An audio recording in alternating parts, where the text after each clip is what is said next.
നമസ്കാരം. നിങ്ങൾ കേൾക്കുന്നത് പ്രേം അൻമോൾ ഹോദ ഹേ വാണി. ഞാൻ നിങ്ങളുടെ ഹോസ്റ്റ് വാണി. കഴിഞ്ഞ എപ്പിസോഡിൽ ലോസ് ഏഞ്ചൽസിൽ എനിക്ക് ഊഷ്മളമായ സ്വീകരണം ലഭിച്ചു. ഇപ്പോൾ വീട്ടിലെ അംഗങ്ങളെല്ലാം പുറത്തുപോയിരിക്കുന്നു. രാശിയിലും ഞാനും മാത്രം ഒറ്റക്കാണ്. എന്നാൽ ഞങ്ങളുടെ കൂടിക്കാഴ്ച തുടങ്ങുന്നത് ഒരു ചെറിയ ഞെട്ടലോടെയാണ്.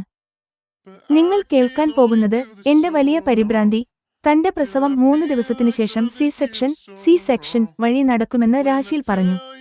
പ്രസവസമയത്ത് അന്തരിച്ച എന്റെ അമ്മയുടെ ഓർമ്മ വരികയും ഞാൻ വയചകിതയാവുകയും ചെയ്തു. രാശിയിലിന്റെ ദൃഢനിശ്ചയം. രാശിയിൽ എന്നെ ആശ്വസിപ്പിച്ചു. അന്ന് ഞാൻ അനുഭവിച്ചത് ഭയാനകമായ ദുരന്തമായിരുന്നു. അത്തരം കാര്യങ്ങൾ ഇപ്പോൾ എന്നെ ഭയപ്പെടുത്തുന്നില്ല. സിനിമയല്ല, സംസാരത്തിന്റെ കല.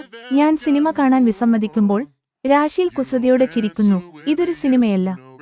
ഞാൻ പറയാൻ പോകുന്ന കാര്യങ്ങൾ നീ ഒരു സിനിമ കാണുന്നത് പോലെയാണ് അനുഭവപ്പെടാൻ പോകുന്നത്. ഇന്ന് രാശിയിൽ തന്റെ സിനിമ ആരംഭിക്കുന്നു. അതിന്റെ വിഷയം വാണിയെക്കുറിച്ചുള്ള കാര്യങ്ങൾ എന്നാണ്. അദൃശ്യ ശില്പി, അൺസീൻ ആർക്കിടെക്ട്, തന്റെ വിവാഹത്തിരക്കുകൾ അടങ്ങിയ ശേഷം തന്റെ അനിയൻ സ്വപ്നിലിനോട് തനിക്ക് എങ്ങനെയാണ് അടുപ്പം കൂടിയതെന്ന് രാശിയിൽ വിവരിച്ചു. ചതുരംഗക്കളിയും വ്യക്തിത്വ വെളിപ്പെടുത്തലും. ചെസ് കളിക്കുമ്പോൾ സ്വപ്നിൽ നാണക്കാരനല്ലെന്ന് രാശിയിൽ തിരിച്ചറിഞ്ഞു. നിന്നെപ്പോലെയുള്ള ഇന്ത്യൻ പെൺകുട്ടികളെ എനിക്കിഷ്ടമാണ് എന്ന് സ്വപ്നിൽ തന്റെ താൽപര്യം വ്യക്തമാക്കി. സ്വപ്നിലിന്റെ ആകാംക്ഷ. രാശിയിൽ ഉടൻ തന്നെ എന്റെ വാണി പേര് പരാമർശിക്കുകയും സാമ്പത്തിക ബുദ്ധിമുട്ടുകൾ കാരണമാണ് ഞാൻ വിവാഹത്തിന് വരാത്തതെന്ന് വിശദീകരിക്കുകയും ചെയ്തു. സ്വപ്നിൽ അത്ഭുതപ്പെട്ടു. തന്റെ പ്രിയ സുഹൃത്തിന്റെ വിവാഹത്തിന് പോലും വരാൻ കഴിയാത്തത്ര ദരിദ്രനായി ആരെങ്കിലും ഉണ്ടാകുമോ? അതിനുശേഷം സ്വപ്നിലിന്റെ അടുത്ത ചോദ്യം നേരിട്ട് എന്റെ ഭാവിയെക്കുറിച്ചായിരുന്നു. പറയൂ, അവൾക്ക്, വാണിക്ക് വിവാഹം കഴിഞ്ഞതാണോ? രാശിയിലും സ്വപ്നിലും തമ്മിലുള്ള ഈ സിനിമ അൽക്കമാം തയ്യാറാക്കിയ ദീർഘവീക്ഷണ പദ്ധതിയുടെ അടുത്ത ഘട്ടമാണോ? സ്വപ്നിലിനായി എന്നെ തന്നെയാണോ തിരഞ്ഞെടുത്തത്? സ്വപ്നിലിന്റെ താൽപര്യം. രാശിയിലിന്റെ പദ്ധതി. ഒരു പുതിയ ബന്ധത്തിന്റെ തുടക്കം. പ്രേം അൻമോൾ ഹോദ ഹേ വാണി യിൽ നിങ്ങൾ കേൾക്കും. എപ്പിസോഡ് 33. സി സെക്ഷൻ പരിഭ്രാന്തിയും സ്വപ്നിലിന്റെ സിനിമയും എനിക്കായി തയ്യാറാക്കിയ പദ്ധതി. വളരെ സ്നേഹത്തോടെ രാശിയിൽ എന്റെ കൈപിടിച്ച് തന്റെ കിടപ്പുമുറിയിലേക്ക് കൊണ്ടുപോയി. വാണി, എന്റെ പ്രസവം സി സെക്ഷൻ വഴിയായിരിക്കും. ഡോക്ടർ ഇന്നു മുതൽ 3-ാം ദിവസം നിശ്ചയിച്ചിട്ടുണ്ട്. രാശിയിൽ എന്നെ അറിയിച്ചു. അപ്പോൾ എനിക്ക് എന്റെ അമ്മയുടെ ഓർമ്മ വന്നു. പ്രസവ സമയത്താണ് അമ്മ മരിച്ചത്. ആ ചിന്തയിൽ ഞാൻ വിറച്ചുപോയി. എന്റെ പരിഭ്രാന്തി വ്യക്തമായി കാണാമായിരുന്നു. രാശിയിൽ, നിനക്ക് ഈ ഓപ്പറേഷൻ പേടിയാകുന്നില്ലേ? ഞാൻ ചോദിച്ചു. വാണി, അന്ന് ഞാൻ അനുഭവിച്ചത് ഭയാനകമായ ദുരന്തമായിരുന്നു. ആ സമയം കടന്നുപോയ ശേഷം ഞാൻ വളരെ കരുത്തയായി. ഇത്തരം കാര്യങ്ങൾ ഇപ്പോൾ എന്നെ ഭയപ്പെടുത്തുന്നില്ല. നീ വിഷമിക്കേണ്ട. ഇപ്പോൾ ഞാൻ നിനക്കൊരു നല്ല സിനിമ കാണിച്ചു തരാം. രാശിയിൽ എന്നെ ആശ്വസിപ്പിച്ചു. എനിക്ക് ചെറിയ ദേഷ്യം വന്നു. രാശിയിൽ, ഞാൻ ഇവിടെ സിനിമ കാണാനല്ല വന്നത്. നമുക്ക് പഴയതുപോലെ ഒരുപാട് കാര്യങ്ങൾ സംസാരിക്കാനുണ്ട്. ഞാൻ എന്റെ ആഗ്രഹം പറഞ്ഞു. രാശിയിൽ കുസൃതിയോടെ ചിരിക്കാൻ തുടങ്ങി. വാണി, നീ പിണങ്ങേണ്ട. യഥാർത്ഥത്തിൽ ഇതൊരു സിനിമയല്ല. ഇപ്പോൾ നമ്മുടെ സംസാരമാണ് നടക്കാൻ പോകുന്നത്. ഞാൻ എന്റെ കാര്യങ്ങൾ പറയുന്ന രീതി കണ്ടാൽ നിനക്ക് സിനിമ കാണുന്നത് പോലെ തോന്നും, അവൾ പറഞ്ഞു. ചേച്ചി, ഇഷ്ടമാണെങ്കിൽ നമുക്ക് ഏതെങ്കിലും ബോർഡ് ഗെയിം കളിക്കാം, സ്വപ്നിൽ ഒരു ദിവസം പറഞ്ഞു. തീർച്ചയായും. കളിച്ച് സംസാരിക്കുന്നത് ഇരട്ടി സന്തോഷം നൽകും. രാശിയിൽ സമ്മതിച്ചു. സ്വപ്നിലും രാശിയിലും ചെസ് കളിക്കാൻ തുടങ്ങി. സ്വപ്നിൽ എളുപ്പത്തിൽ ജയിച്ചെങ്കിലും പിന്നീട് അവൾക്ക് കരുനീക്കങ്ങൾ പഠിപ്പിച്ചുകൊടുത്തു. സ്വപ്നിൽ നാണക്കാരനല്ലെന്നും അവൻ എല്ലാവരോടും നന്നായി സംസാരിക്കുമെന്നും രാശിയിലിന് അപ്പോൾ മനസ്സിലായി. ചേച്ചി, ഇവിടെ അമേരിക്കയിൽ നിന്നെപ്പോലെയുള്ള പെൺകുട്ടികളില്ല.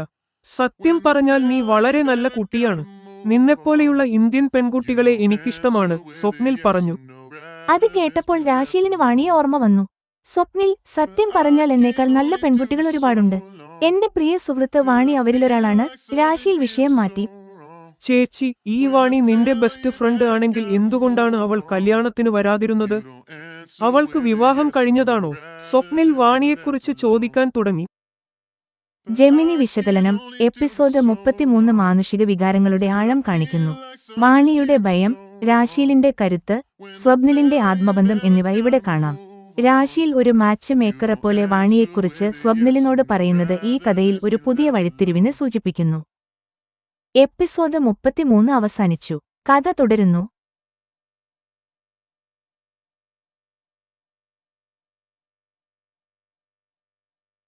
എപ്പിസോഡ് 34. നമസ്കാരം. നിങ്ങൾ കേൾക്കുന്നത് പ്രേം അൻമോൾ ഹോദ ഹേ വാണി. ഞാൻ നിങ്ങളുടെ ഹോസ്റ്റ് വാണി. കഴിഞ്ഞ എപ്പിസോഡിൽ രാശിയിലിന്റെ സിനിമ ആവേശകരമായ ഒരു ഘട്ടത്തിലെത്തി. എന്റെ വിവാഹം കഴിക്കാത്ത അവസ്ഥയെക്കുറിച്ചും ശാരീരിക ആവശ്യങ്ങളെക്കുറിച്ചും സ്വപ്നിൽ നേരിട്ട് ചോദ്യങ്ങൾ ചോദിച്ചു. ഇന്ന് നിങ്ങൾ കേൾക്കും രാശീലിന്റെ വ്യക്തമായ മറുപടിയും സ്വപ്നിലിന്റെ ജീവിതത്തിന്റെ രഹസ്യവാതിലുകൾ തുറക്കുന്നതും. നിങ്ങൾ കേൾക്കാൻ പോകുന്നത് വിവാഹം കഴിക്കാത്തതിലെ ഭാരതീയ കാരണം. എന്റെ വിധവയായ അച്ഛനെ തനിച്ചാക്കി പോകാൻ ആഗ്രഹിക്കാത്തതിനാലാണ് ഞാൻ വിവാഹം വേണ്ടെന്നു വെച്ചതെന്ന് രാശീൽ വിശദീകരിക്കുന്നു. ഇന്ത്യയിൽ വൃദ്ധസദനങ്ങളില്ലേ എന്ന് സ്വപ്നിൽ അത്ഭുതപ്പെടുന്നു. ശാരീരിക ആവശ്യത്തെക്കുറിച്ചുള്ള നേരിട്ടുള്ള ചോദ്യം. അമേരിക്കൻ സമൂഹത്തിലെ രീതികളനുസരിച്ച് എന്റെ ശാരീരിക ആവശ്യങ്ങൾ എങ്ങനെ നിറവേറ്റപ്പെടുമെന്ന് സ്വപ്നിൽ നേരിട്ട് ചോദിക്കുന്നു. അൽക്കമാമിനെ മാതൃകയാക്കുന്ന ഒരു അപൂർവ പെൺകുട്ടിയായി രാശീൽ എന്നെ വിശേഷിപ്പിക്കുന്നു. നേർവഴിക്കുള്ള സമ്മാനം. സ്വപ്നിൽ തന്റെ ആകാംക്ഷ മറച്ചുവെക്കുന്നില്ല. ചേച്ചി, അവളെ എനിക്ക് ആരാണ് പരിചയപ്പെടുത്തി തരിക? വാണിയെ കാണുന്നതിലൂടെ നേർവഴിയിൽ നടക്കാനുള്ള എന്റെ സമ്മാനം ഉറപ്പിക്കാൻ കഴിയുമെന്ന് എനിക്ക് തോന്നുന്നു. സ്വപ്നിലിന്റെ വളഞ്ഞ വഴി. സ്വപ്നിൽ ഇതിനുമുമ്പ് ഏത് വളഞ്ഞ വഴിയിലൂടെയാണ് സഞ്ചരിച്ചതെന്ന് അറിയാൻ രാശീൽ ആഗ്രഹിക്കുന്നു.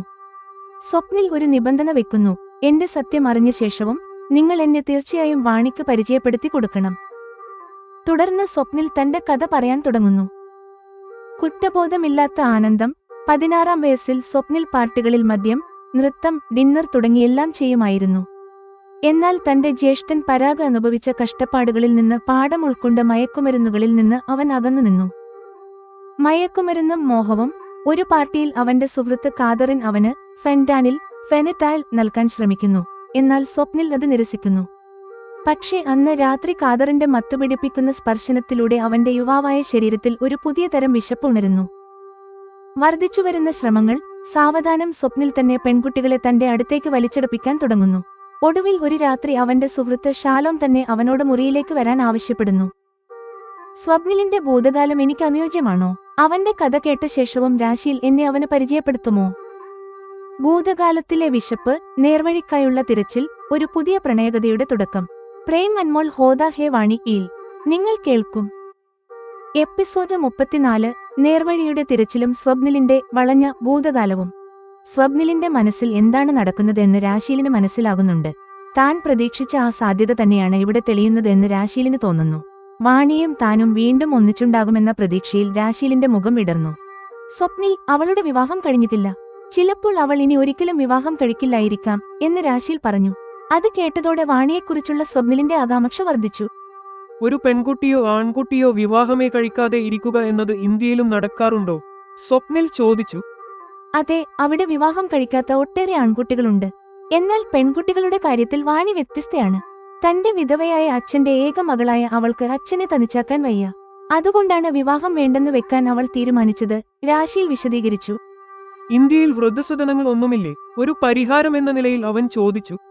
ഉണ്ട്, പക്ഷേ അധികമില്ല. അവിടെ പ്രായമായ മാതാപിതാക്കളെ വൃദ്ധസദനങ്ങളിൽ കൊണ്ടുവിടുന്നത് മോശം കാര്യമായാണ് സമൂഹം കരുതുന്നത്.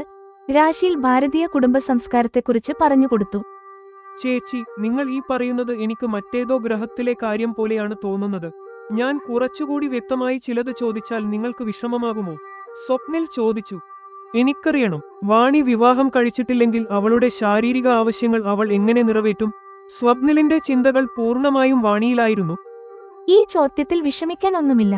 നീ ഇവിടെ അങ്ങനെയുള്ള പെൺകുട്ടികളെ കാണാത്തതുകൊണ്ടാണ് ഈ ആകാംക്ഷ. വാണി അൽക്ക അമ്മായിയെയാണ് തന്റെ മാതൃകയായി കാണുന്നത്. അമ്മായി അവിവാഹിതയായി കഴിയുന്നത് കണ്ടപ്പോൾ തനിക്കും അത് സാധിക്കുമെന്ന് അവൾ വിശ്വസിക്കുന്നു. അവളുടെ ശാരീരിക ആവശ്യങ്ങളൊന്നും അവളുടെ നിയന്ത്രണത്തിന് പുറത്താണെന്ന് എനിക്ക് തോന്നുന്നില്ല, രാശീൽ പറഞ്ഞു. സ്വപ്നിൽ തന്റെ ഭൂതകാലത്തെക്കുറിച്ച് പറയാൻ തുടങ്ങി.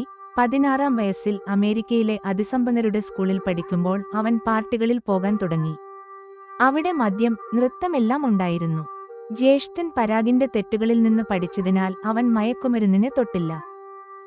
അങ്ങനെയൊരു പാർട്ടിയിൽ കാദറിൻ എന്ന സുഹൃത്ത് അവന് ഒരു ഗുളിക നൽകി. അത് നിരസിച്ചെങ്കിലും അന്ന് രാത്രി നൃത്തം ചെയ്യുന്നതിനിടയിൽ ലഹരിയിൽ അവൾ അവനെ കെട്ടിപ്പിടിച്ചത് സ്വപ്നിലിന്റെ ശരീരത്തിൽ ഒരു പുതിയ തരം വിശപ്പ് ഉണർത്തി.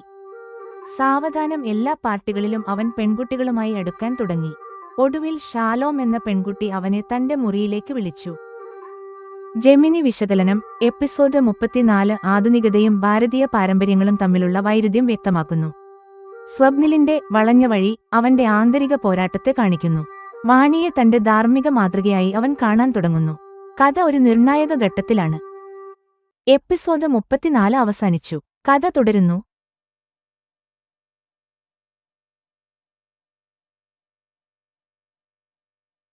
എപ്പിസോഡ് 35. നമസ്കാരം, നിങ്ങൾ കേൾക്കുന്നത് പ്രേം അൻമോൾ ഹോദ ഹേ വാണി. ഞാൻ നിങ്ങളുടെ ഹോസ്റ്റ് വാണി. കഴിഞ്ഞ എപ്പിസോഡിൽ എന്റെ കൊച്ചനിയൻ സ്വപ്നിൽ എന്റെ വിവാഹം കഴിക്കാത്ത തീരുമാനത്തെക്കുറിച്ചും എന്റെ വ്യക്തിപരമായ ആവശ്യങ്ങളെക്കുറിച്ചും നേരിട്ട് ചോദ്യങ്ങൾ ചോദിച്ചു. ഇന്ന് അവൻ എന്തിനാണ് എന്നെ വിവാഹം കഴിക്കാൻ ആഗ്രഹിക്കുന്നതെന്നും അവന്റെ വളഞ്ഞ ഭൂതകാലം എന്താണെന്നും നിങ്ങൾ കേൾക്കും. നിങ്ങൾ കേൾക്കുന്നത് യൂണിവേഴ്സിറ്റിയിലെ വഴിതെറ്റൽ, 16-ാം വയസ്സിൽ തുടങ്ങിയ പാർട്ടികളും ഡാൻസും അസ്വാഭാവികമായ രീതിയിൽ തന്റെ ശാരീരിക ദാഹം ശമിപ്പിക്കുന്ന രീതിയും യൂണിവേഴ്സിറ്റിയിലും തുടർന്നു. ആദ്യ ശാരീരിക ബന്ധം. കാദറിന്റെ പ്രേരണയാൽ സ്വപ്നിൽ തന്റെ ആദ്യ ശാരീരിക ബന്ധത്തിലേർപ്പെട്ടു. എന്നാൽ കാദറിൻ കന്യകയില്ലെന്ന് അറിഞ്ഞപ്പോൾ അവൻ അസ്വസ്ഥത തോന്നി. ദുരന്തപൂർണമായ അന്ത്യം. മയക്കുമരുന്ന് കാരണം ജനയുടെ അവസ്ഥ മോശമാവുകയും അവൾ മരണത്തിൽ നിന്ന് തലനാരിഴയ്ക്ക് രക്ഷപ്പെടുകയും ചെയ്തപ്പോൾ ഈ പ്രവണത അവസാനിച്ചു. സ്വപ്നിൽ ലജ്ജിച്ച ആ വഴിതെറ്റിയ പാതയിൽ നിന്ന് എന്നേക്കുമായി മടങ്ങിവന്നു. സ്വപ്നിലിന്റെ കുറ്റസമ്മതം. ചേച്ചി, ഇതാണ് എന്റെ കഥ, ഇതാണ് എന്റെ വഴിതെറ്റിയ ജീവിതത്തിന്റെ സത്യം. തുടർന്ന് രാശിയിൽ എന്റെ നേരെ തിരിഞ്ഞു പറഞ്ഞു, സ്വപ്നിൽ നിന്നെ നേരിട്ട് കാണുന്നതിന് മുൻപ് തന്നെ നിന്നെ നന്നായി മനസ്സിലാക്കിയിട്ടുണ്ട്. അവൻ നിന്നെ സ്നേഹിക്കുന്നു, നിന്നെ തന്നെ വിവാഹം കഴിക്കാൻ ആഗ്രഹിക്കുന്നു. എന്റെ സംയമനത്തോടെയുള്ള മറുപടി, രാശിയിൽ, നിന്നെക്കുറിച്ചും ആരെങ്കിലും തെറ്റിദ്ധരിക്കാൻ സാധ്യതയുണ്ട്. എന്നാൽ നിന്നെപ്പോലെയുള്ള പെൺകുട്ടികൾ ലക്ഷത്തിൽ ഒന്നേ കാണൂ. സ്വപ്നിലും ഒരു നല്ല പയ്യനാണെന്ന് തോന്നുന്നു. എന്നാൽ എല്ലാറ്റിലുമുപരി വലിയ കാര്യം, നീ വിവാഹം കഴിക്കണം എന്ന് അൽക്കമാമം ആഗ്രഹിക്കുന്നു. അൽക്കമാമിന്റെ പേര് വന്നപ്പോൾ എനിക്ക് പുനർചിന്തനം നടത്തേണ്ടി വന്നു. ഞാൻ അവൾക്ക് വാക്ക് നൽകി, ഇന്ത്യയിലേക്ക് മടങ്ങിയ ശേഷം ഞാൻ തീർച്ചയായും ഇതിനെക്കുറിച്ച് ആലോചിച്ച് ഒരു തീരുമാനമെടുക്കും. അടുത്ത ദിവസം ഹോസ്പിറ്റലിൽ പോകുന്നതിന് മുൻപ് രാശിയിൽ അവളുടെ അടവ് പുറത്തെടുത്തു. ഉത്തരവാദിത്തം ഏൽപ്പിക്കൽ. ഫ്രൂട്ട് ജ്യൂസ് കുടിക്കുന്നതിനിടയിൽ രാശിയിൽ സ്വപ്നിലിനോട് പറഞ്ഞു, വാണി ഇവിടെ ഒറ്റപ്പെടാൻ പാടില്ല. സ്വപ്നിൽ, ആ ഉത്തരവാദിത്തം ഞാൻ നിന്നെ ഏൽപ്പിക്കുന്നു. സ്വപ്നിലിന്റെ പെട്ടെന്നുള്ള സമ്മതം. സ്വപ്നിൽ നാടകീയമായി എന്റെ കൈപിടിച്ച് പറഞ്ഞു, വാണിയും ഞാനും, ഞങ്ങൾ രണ്ടുപേരും തനിച്ച് ചേർന്ന് ഒരാളേക്കാൾ രണ്ടുപേർ ഭേദം എന്ന ചൊല്ല് അന്വർത്ഥമാക്കും. തമാശയും നാണവും ഒരു കൃത്യമായ പ്ലാനിങ്ങോടെയുള്ള തുടക്കവും അൽക്കമാമിന്റെ ഈ അവസാനഘട്ടം വിജയിക്കുമോ? ആഗ്രഹത്തോടുള്ള ബഹുമാനവും പുനർചിന്തനത്തിനുള്ള വാഗ്ദാനവും, രണ്ട് ഏകാന്ത ഹൃദയങ്ങളുടെ സമാഗമവും. പ്രേം അൻമോൾ ഹോദ ഹേ വാണി യിൽ നിങ്ങൾ കേൾക്കും. എപ്പിസോഡ് 35. സ്വപ്നിലിന്റെ കുറ്റസമ്മതവും എന്റെ വിവാഹത്തെക്കുറിച്ചുള്ള പുനർചിന്തനവും. ഇത് ഇപ്പോൾ ശരിയാകില്ല, നമുക്കിപ്പോഴും പ്രായം കുറവാണ്, സ്വപ്നിൽ സ്വയം നിയന്ത്രിച്ചു. അപ്പോൾ ഷാലോം സ്വപ്നിലിന്റെ മറ്റൊരു സുഹൃത്തിന്റെ അടുത്തേക്ക് പോയി. ആ സുഹൃത്തിനോടൊപ്പം ഷാലോമിന് തന്റെ ലക്ഷ്യം നേടാനായോ എന്ന് അറിയില്ല. പക്ഷേ സ്വപ്നിലിന് ആ രാത്രി തന്റെ ശാരീരിക വിശപ്പടക്കാൻ അസ്വാഭാവിക വഴി സ്വീകരിക്കേണ്ടി വന്നു.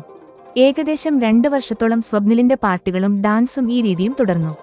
പിന്നീട് സ്വപ്നിൽ യൂണിവേഴ്സിറ്റിയിലെത്തി. പഴയ സുഹൃത്തുക്കൾ പലരും പിരിഞ്ഞെങ്കിലും കാദറിൻ അതേ യൂണിവേഴ്സിറ്റിയിൽ പഠിക്കാൻ വന്നു. സ്വപ്നിൽ, ഇപ്പോൾ നമ്മൾ മുതിർന്നവരായി. നാളെ പാർട്ടി കഴിഞ്ഞ് നമുക്ക് ഒന്നിച്ച് സമയം ചിലവഴിക്കണമെന്ന് എനിക്കുണ്ട്. അതുകൊണ്ട് നാളെ വരുമ്പോൾ നീ സുരക്ഷാ മാർഗങ്ങൾ തീർച്ചയായും കരുതണം എന്ന് ഒരു ദിവസം കാദറിൻ അവനോട് പറഞ്ഞു. കാദറിന്റെ വാക്കുകളുടെ അർത്ഥം സ്വപ്നിലിന് മനസ്സിലായി. അവൻ പുഞ്ചിരിയോടെ അത് സമ്മതിച്ചു. അപ്പോൾ കാദറിൻ അവനെ ഉമ്മ വെച്ചു. ആ പാർട്ടി രാത്രിയിൽ ഡാൻസ് ചെയ്യുന്നതിനിടയിൽ കാദറിൻ വീണ്ടും ഫെന്റാനിൽ ടാബ്ലറ്റ് സ്വപ്നിലിന് നൽകാൻ ശ്രമിച്ചു.